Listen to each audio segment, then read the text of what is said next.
जिरीबाम की PWD guest house कोईसाउनरब मियामना थोमजिनब होनरकदा गेस्ट हाउस अदुदा लेरिबा स्पेशल कमांडो की सीनियर SP नेक्टर संजनबमना कापथोरकपा नोंगमई मरुना पानबदा मियोय अमा लेखिद्रे अमदी अतोप मियोय अमना सोकपदगी सिलचर हॉस्पिटल दा पुखतुना लाइकनक्रे हाइरी थौदोक असि ngarang नुमिदांग पुंग 10 मिनिट निफु रोम ताबा दुआइदा थोखिबनी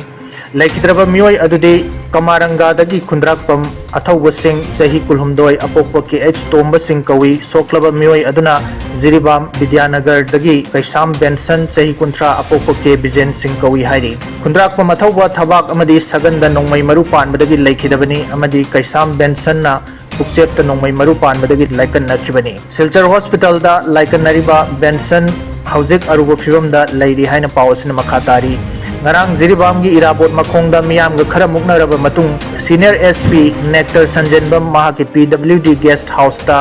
लेबा क्वार्टर दा चेंसिन की कोईसाउनरब मियामना PWD हाउस ता अमुक थोमजिननबा होनरकपदा महाकना नोंगमई राउंड खरा कापथोरकपदा लाइबक थिबा थौदोक असि थोखिबनि हाइरी थौदोक असि के मतांगदा वासेट की प्रेसिडेंट ओइरिबी N निवारानी देवीना महिरोय हाटपा नेक्टर लेंगाकना थबक्तगी डिसमिस तौगदबनि हाइबा डिमांड थमगा लोइनना पेंदब वफम कया फोंदोखी थौदोक असिदा थेंगनना उहौबा खेत्री मयुम देवासिस अतोप मिंग गांधी न फोंदोरकपदा इमा इबेल सिंगल लोइनना अखोय यूथ ऑफ जिरीबाम की वॉलंटियर सिंगना जिरीबाम की SP उनजगे वारी सानजगे हाइदुना इराबोट कॉम्प्लेक्स मनाक्ता लेरिंगैदा नेक्टरना अखोय मया मरक्ता लाक्तुना वाफम कया फोंदोखी मतमदुदा महाक यू फजन ngauduna लेरमखी मदुदा नेक्टरगा अवाय अखुम खरा तौनखी नेक्टरना इमा सिंह मखौरी पाइबा फावबा यावनु सितब थौम सथखी तुंगा नेक्टरना PWD गेस्ट ता चटखरे हाइबदगी मियामना थोमजिल्लुबदा महाकना तुंगलोमदगी चेलिबा मियोय सिंगदा नोंगमई कापलकपदगी लाइबक थिबा थौदोक असि थोखिबनि हाइखी नाकल अमरोमदा ओरिपोक्ता लेबा स्पेशल कमांडो की सीनियर SP ओरिबा नेक्टर संजनबम की युमदा महिरोय लुप की मेंबर खरना जिरीबामदा महिरोय अमल लेतबगी थवोंग अदुबु यानिंगदब फोंदोक्तुना ngarang ahing नेक्टर की युमदा थोमजिनदुना महाकी मयुम सागतनब थंबा पोलम खर मई थादोकलमले अदुबु का हेनबा अमांगतादी थोखौद्रे हाइरी सीनियर SP ना मरम चादना जिरीबाम दा लाक्तिरगा अखोगी मरम मरा लेजदबा छात्र अमा खुंदापम अथौबा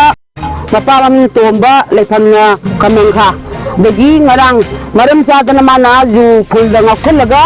अखोगी असिमाना छात्र हातसे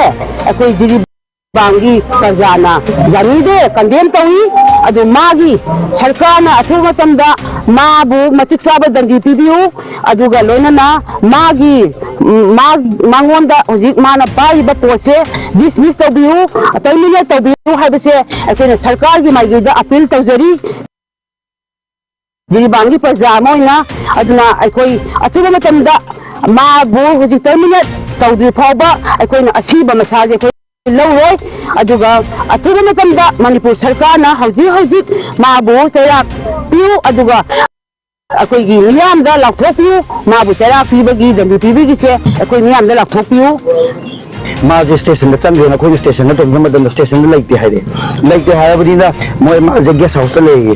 अदुदी फरे गेस्ट हाउस चलेजेना मयाम जे खोंग दो गेस्ट हाउस चिंगलकबनेबा चिंगलपगी टाइमिंग जिगा अखोइ जे लाए जुट मयाम जे लागा गेट जिगा मोमगा वारी साना जी थोगलो कैदोबगी दमाइना कापतोइनोना वाहिंग हंगलाकने मनुंगदगी मुलाउन जे काथोरेबा मयाम जे कोचेन चेन फिल्म लाकदुगा गेट जे दोंग हांदोरागा हेक्ट मादी मथक्ते की कापथाबै ता गेस्ट हाउस की मथक्ते कापथारागा मखंदमा पाले कोइ इनाउ नुपादो अदुमा खुदा लेगिद्रे ऑन स्पॉट डेट ओइरे अमदा खांगौदे चेलमदगी सुम लेखथारे हेन तोय मनगंदा पान ले मरुजे अखोइ मे आम लोइ कोइ चिन चेले माना डायरेक्ट ब्लैंक शूट हेन तो अखोइना हन नोंमै कापे अखोइ प्रोटेस्ट तौरिबा पुलिस स्टेशन मांग धरना फमंदुगा अखोइना काइदगी नोंमै नोबा अखोइना हन कापे नोंमै माना अखोइदा ब्लेम तौरपै भिवम ताता तौरपदि मुआइते अदुगा माना हन काप पोने हाबा पोचे सीदी इसामक एविडेंट ओइबा बोट अमनी विथ प्रूफ टू लेगनी लोइना अवेलेबल लेगनी